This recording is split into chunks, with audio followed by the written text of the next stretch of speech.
새벽에 하나님께서 저 여러분에게 주는 말씀 마태복음 10장 24절에서 39절까지의 말씀입니다. 제가 받들어 봉독하겠습니다. 이것은 하나님의 말씀입니다. 제자가 그 선생보다 또는 종이 그 상전보다 높지 못하나니 제자가 그 선생 같고 종이 그 상전 같으면 조카도다. 집 주인을 바알세불이라 하였거든 하물며 그 집 사람들이랴. 그런즉 그들을 두려워하지 말라. 감추인 것이 드러나지 않을 것이 없고 숨은 것이 알려지지 않을 것이 없느니라. 내가 너희에게 어두운 데서 이르는 것을 광명한 데서 말하며 너희가 귓속말로 듣는 것을 집 위에서 전파하라. 몸은 죽어도 영혼은 능히 죽이지 못하는 자들을 두려워하지 말고 오직 몸과 영혼을 능히 지옥에 멸하실 수 있는 이를 두려워하라. 참새 두 마리가 한 아사리온에 팔리지 않느냐? 그러나 너희 아버지께서 허락하지 아니하시면 그 하나도 땅에 떨어지지 아니하리라. 너희에게는 머리털까지 다 세신 바 되었나니 두려워하지 말라. 너희는 많은 참새보다 귀하니라. 누구든지 사람 앞에서 나를 시인하면 나도 하늘에 계신 내 아버지 앞에서 그를 시인할 것이요 누구든지 사람 앞에서 나를 부인하면 나도 하늘에 계신 내 아버지 앞에서 그를 부인하리라. 내가 세상에 화평을 주러 온 줄로 생각하지 말라. 화평이 아니요 검을 주러 왔노라. 내가 온 것은 사람이 그 아버지와 딸이 어머니와 며느리가 시어머니와 불화하게 하려 함이니 사람의 원수가 자기 집안 식구리라. 아버지나 어머니를 나보다 더 사랑하는 자는 내게 합당하지 아니하고 아들이나 딸을 나보다 더 사랑하는 자도 내게 합당하지 아니하며 또 자기 십자가를 지고 나를 따르지 않는 자도 내게 합당하지 아니하니라. 자기 목숨을 얻는 자는 잃을 것이요 나를 위하여 자기 목숨을 잃는 자는 얻으리라. 아멘. 네, 마태복음 10장 말씀을 중심으로 제자가 그 선생처럼이라는 제목으로 함께 하나님 말씀 나누도록 하겠습니다. 설교하기 부담스러운 본문들이 있습니다. 오늘 설교 성경 본문이 또 그렇습니다. 예수님 믿으면 좋은 일 생깁니다. 예수님 믿으면 복 받습니다. 라는 이야기를 하는 것이 설교자에게도 편하고 좋은 일이지요. 그리고 저도 그랬으면 좋겠다. 예수님 따라 사는 사람으로서 예수님 따라 사는 사람들에게 좋은 일들이 참 많았으면 좋겠다라고 생각이 됩니다만 오늘 본문 내가 세상에 화평을 주러 온 줄로 생각하지 말라. 화평이 아니라 검을 주러 왔다라고 예수님께서는 말씀하고 계십니다. 우리가 아는 예수님, 어린아이를 안아주시고 병든 자를 고치시던 예수님께서 하신 말씀이라고는 생각하기 힘들 정도로 어떻게 해석해야 하는가, 이걸 어떻게 생각해야 하는가 많은 고민이 드는 구절입니다. 게다가 이어지는 말씀은 더합니다. 아버지와 아들이 갈라지고 어머니와 땅이 등을 돌리고 사람의 원수가 자기 집안 식구가 될 거라고 얘기하고 계십니다. 자기 십자가를 지지 않는 자는 합당하지 않다라고 이야기하고 계십니다. 여러분 생각해 보십시오. 우리가 예수님 믿기로 다짐했던 날, 수련회 가서 인격적으로 처음 예수님 만난 날, 혹은 누군가에게 복음에 대해서 듣고 내가 예수님 믿어볼까라고 생각했던 그날, 누군가 이 말씀에 대해서 이야기를 해줬다면 우리는 과연 예수 그리스도를 쉽게 따라 나설 수 있었을까요? 어, 이 본문을 어떻게 설교해야 될까 고민을 하면서 교회력을 함께 살펴보았습니다. 교회력에서는 성서정과 성서일과라고 해서 매주 주일날에 4개의 본문을 저희에게 제시하고 있거든요. 그 본문들을 함께 살펴보니까 오늘 말씀을 이해하기 조금 더 좋은 측면들이 있어서 오늘 이 말씀들과 함께 마태복음 말씀을 살펴보도록 하겠습니다. 그러면 예수님께서 왜 이렇게 말씀하셨는지 조금 이해하기 위해서 먼저 한 사람을 살펴볼 필요가 있는데요. 눈물의 선지자라고 불리우는 예레미야입니다. 우리 20장 7절과 8절 말씀을 세 번역으로 함께 읽어보도록 하겠습니다. 주님께서 나를 속이셨으므로 내가 주님께 속았습니다. 주님께서는 나보다 더 강하셔서 나를 이기셨으므로 내가 조롱거리가 되니 사람들이 날마다 나를 조롱합니다. 내가 입을 열어 말을 할 때마다 폭력을 고발하고 파멸을 외치니 주님의 말씀 때문에 나는 날마다 치욕과 모욕거리가 됩니다. 아멘. 오늘 본문 말씀 예레미야 20장을 보면 이 사람이 하나님께 이렇게 대듭니다. 하나님, 주님께서 나를 속이셨기 때문에 내가 주님께 속았다 라고 이야기하고 있습니다. 우리 중에 누가 감히 이런 기도를 드릴 수 있겠습니까? 왜냐하면 그런데 예레미야는 그렇게 이야기할 자격이 있었던 것 같습니다. 왜냐하면 뒤에서 뭐라고 이야기하냐면 내가 입을 열어서 말을 할 때마다 폭력을 고발하고 파멸을 외치니 주님의 말씀 때문에 나는 날마다 치욕과 모욕거리가 됩니다. 하나님 말씀을 전했더니 돌아온 게 조롱뿐이었다. 하나님 말씀을 하나님께서 들려주시는 대로 사람들에게 이야기하는데 그 들려주시는 이야기가 다른 사람들이 싫어할 만한 이야기만 나에게 들려주셔서 내가 그 이야기를 하게 만드시니 다른 사람들로부터 비난과 조롱을 받습니다.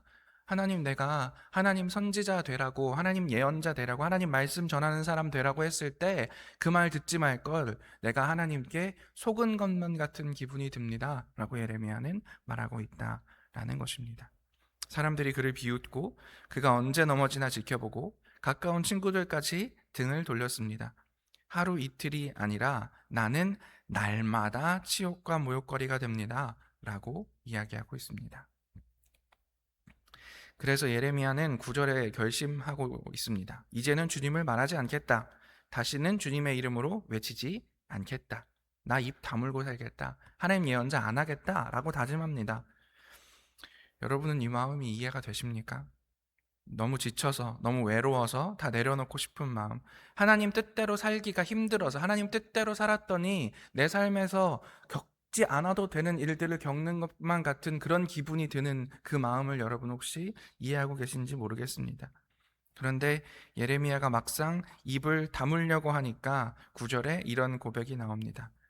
그렇게 결심하여 보지만 그때마다 주님의 말씀이 나의 심장 속에서 불처럼 타올라서 뼛속에까지 타들어가니 나는 견디다 못해 그만 항복하고 맙니다. 입을 다물 수가 없었습니다. 왜냐하면 안에서 불이 타올라서요. 하나님 말씀이 뭔지를 아는데 세상이 어떻게 돌아가는지를 바라보고 있으면 내가 이런 고난과 이런 핍박과 이런 조롱 받으면서 살아서 뭐하나라는 생각이 방금 전까지 들다가도 하나님의 말씀, 이 말씀인데 세상 사람들 모르고 있는 이 이야기 내가 전해 주어야 하는데 라고 생각하던 사람, 이게 예레미야였습니다. 그리고 이 사람을 보면서 오늘 예수님 말씀의 첫 구절을 조금 이해할 수 있게 되었습니다. 24절과 25절 전반절 함께 읽어보겠습니다. 제자가 그 선생보다 또는 종이 그 상전보다 높지 못하나니 제자가 그 선생 같고 종이 그 상전 같으면 족하도다. 아멘. 제자가 그 상전보다 높지 못하다. 제자가 그 선생님보다 대단하지 못하다. 집주인을 귀신의 왕이라고 욕했으면 그 집 식구들이야 무슨 대접을 받겠느냐라고 이야기하는 것은 풀어 말하면 이렇게 됩니다. 너희가 나를 따른다면 내가 걷는 길을 너희도 걷게 된다. 너희가 나를 스승으로 삼는다면 그 제자들은 나보다 더 대단한 길을 가는 것이 아니라 내가 가는 길만 따라 걸어도 족하다라고 예수님께서는 말씀하고 계시는 것입니다. 예레미야가 걸은 그 길 너희도 걷게 될 것이다 라는 이야기이지요.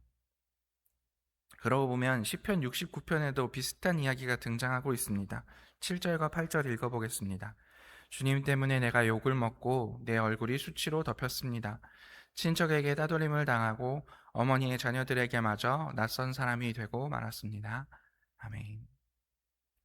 외로움을 노래하고 있습니다. 내가 주님을 위해서 살았더니, 주님께서 하시라는 말씀을 하면서 살았더니 내가 친척에게 따돌림을 당하고 어머니의 자녀들, 내 형제 자매들에게까지 낯선 사람처럼 취급받고 있습니다.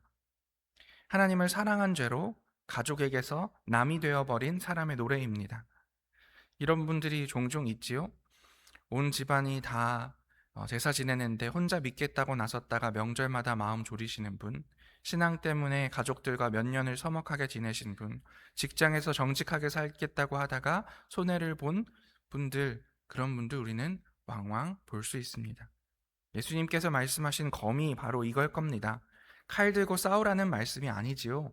복음 앞에 서면 사람이 어느 한쪽을 택할 수밖에 없는 일, 그 선택지가 반드시 우리 앞에 놓이게 된다라는 것이죠. 그리고 그 선택이 가장 가까운 사이를 갈라놓는 일들도 벌어진다라는 것입니다. 예수님께서는 이 아픈 현실 숨기지 않으십니다. 그리고 더 어려운 말씀 하십니다. 아버지나 어머니를 나보다 더 사랑하는 자는 내게 합당하지 않다. 부모님을 미워하라, 부모님을 사랑하면 안 된다라는 말이 아닙니다. 다만 예수 그리스도를 따르는 일이 그 무엇보다 앞서야 한다라고 성경은 이야기하고 있다라는 것입니다.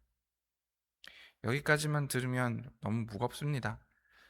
그래서 저는 오늘 본문에서 이 부분을 꼭 놓치지 않았으면 좋겠습니다. 예수님께서 같은 말씀을 3번 하고 계시는 것입니다. 26절에 보면 그들을 두려워하지 말라. 28절에도 두려워하지 말고 31절에도 두려워하지 말라라고 말씀하고 계십니다. 어려운 일이 있을 것이다. 나를 따르면 박해가 있을 것이고 사람들로부터 저항을 받을 것이고 사람들이랑 멀어질 수 있어 라고 이야기하시는 주님께서 두려워하지 말라라고도 3번 말씀해주고 계시는 것입니다. 무서운 얘기 잔뜩 해놓고 두려워하지 말라니, 그런데 그 이유 들어보면 고개가 끄덕여집니다. 사람은 우리 몸을 어떻게 할 수 있어도 영혼까지는 건드리지 못한다. 그러니 사람을 그렇게까지 무서워하지 말라는 겁니다. 그리고 참새 이야기를 하시지요. 참새 2마리가 동전 한 입, 그야말로 값도 안 나가는 새인데 그 한 마리도 하나님 모르게는 땅에 떨어지지 않는다. 그러면서 우리들 참 좋아하는 말씀, 하나님께서 너희 머리털까지 다 세신 바 되었나니 두려워하지 말아라. 너희는 참새보다 귀하다 라고 말씀해주고 계십니다. 하나님이 우리의 그 어려움, 우리의 분투, 우리의 노력을 보고 알고 계신다라는 것입니다. 예레미야도 그 탄식의 끝에서 똑같은 자리에 도착합니다. 그렇게 하나님께 속았다라고 대들던 사람이 11절에 가서는 이렇게 말합니다. 그러나 주님은 내 옆에 계시는 힘센 용사 같으십니다. 당신은 나와 함께 하십니다 라고 고백하고 있는 것이지요. 그리고 13절에는 아예 노래를 부릅니다. 주님을 노래하여라, 주님을 찬양하여라. 주님께서는 억압받는 사람들을 악인들의 권세에서 건져주신다. 물론 이 뒤로도 예레미야는 자신의 생을 저주합니다. 그럼에도 불구하고 태어나지 말았으면 더 좋았을 걸, 이렇게 이야기하는 것이 예레미야의 모습이기는 합니다만은 그래도 저는 이 대목이 참 좋습니다. 왜냐하면 예레미야는 문제가 해결된 게 아니었습니다. 예레미야의 두려움이 사라진 게 아닙니다. 사람들은 여전히 그를 미워하고 있었고 그는 조롱거리였습니다. 다만 그 두려움보다 더 큰 분을 다시 보게 된 것입니다. 두려움이 없어진 자리가 아니라 두려움보다 큰 하나님을 만난 자리, 거기에서 탄식 속에서도 찬송을 할 수 있는 힘이 삐죽 튀어나온다 라고 오늘 성경은 이야기하고 있다라는 것입니다. 그러니 예수님께서는 오늘 본문의 마지막에 이렇게 말씀하십니다. 함께 읽어보겠습니다. 누구든지 사람 앞에서 나를 시인하면 나도 하늘에 계신 내 아버지 앞에서 그를 시인할 것이요. 아멘. 힘들고 어렵고 다른 사람들이랑 갈등을 겪어도 결국에는 내가 다 해결해 줄게 라고 말씀하시면 얼마나 좋았겠습니까? 그런데 예수님께서는 이렇게 말씀하십니다. 그 상황 가운데서도 나를 시인하는 사람, 그런 사람이 되었으면 좋겠다. 그리고 그랬을 때 나도 하나님 아버지 앞에서 내가 너희에 대해서 알고 있는 바를 이야기해 주겠다라고 말씀하고 계시다라는 것입니다. 오늘 우리가 서 있는 자리, 그 가정, 그 직장에서 예수님을 시인하면서 살 수 있었으면 좋겠습니다. 상황이 갑자기 좋아지지 않겠지요. 예수님 믿는다고 뭐 대단한 능력이 나에게 임하는 것도 아니지 않습니까? 그럼에도 불구하고 우리가 매일매일 새롭게 해야 하는 것은 우리가 하나님을 어떻게 바라보아야 할 것인가 하는 나의 시선입니다. 그 시선이 바뀌고 나면 우리는 같은 현실 속에서도 주님을 내 아버지라, 예수께서 나의 그리스도시라 시인할 수 있게 됩니다. 그리고 그 시인의 삶을 통하여서 우리는 예수 그리스도께 인정받으며 예수 그리스도께 기억되며 예수 그리스도의 자녀답게 살고 있다는 확신을 느끼게 되고 그 확신 속에서 우리는 오늘의 삶을 계속해서 이어갈 수 있게 된다라고 예수님께서는 말씀하십니다. 그러니 나를 따르거라. 예레미야처럼 제자가 스승을 따르는 것이 당연한 것처럼 오늘 나의 뒤를 따라오너라. 내가 가장 먼저 앞서가겠다. 어느 제자도 어느 스승보다 더 앞서 나가는 사람은 없다. 그러니 나의 발자취 보고 따르거라. 예수님께서 말씀하고 계신다는 사실 기억하면서 오늘 하루도 힘들고 어렵지만은 주님 따라가시는 여러분 삶 다 되시기를 간절히 기도하겠습니다. 함께 기도합시다. 하나님 감사합니다. 예수님께서 제자가 그 선생처럼만 사는 것으로도 족하다라고 말씀하신 이 말씀을 살펴봅니다. 예레미야 선지자가 그랬던 것처럼 시편의 저자가 이야기했던 것처럼 우리의 삶 가운데 하나님 따라 살다 보면 힘들고 어려운 일들이 많이 있지만은 그 가운데서도 예수님이 가셨던 그 길, 내가 그 길 따라간다는 사실 기억하면서 주님 발자취 따라갈 수 있는 주님 뒷공문이 쳐다보며 오늘 하루도 견디고 이기며 나아갈 수 있는 우리들 될 수 있도록 역사하시고 함께하여 주시옵소서. 모든 말씀 예수님 이름으로 기도합니다. 아멘. 우리 함께 주여 믿습니다. 3번 고백하고 기도의 자리로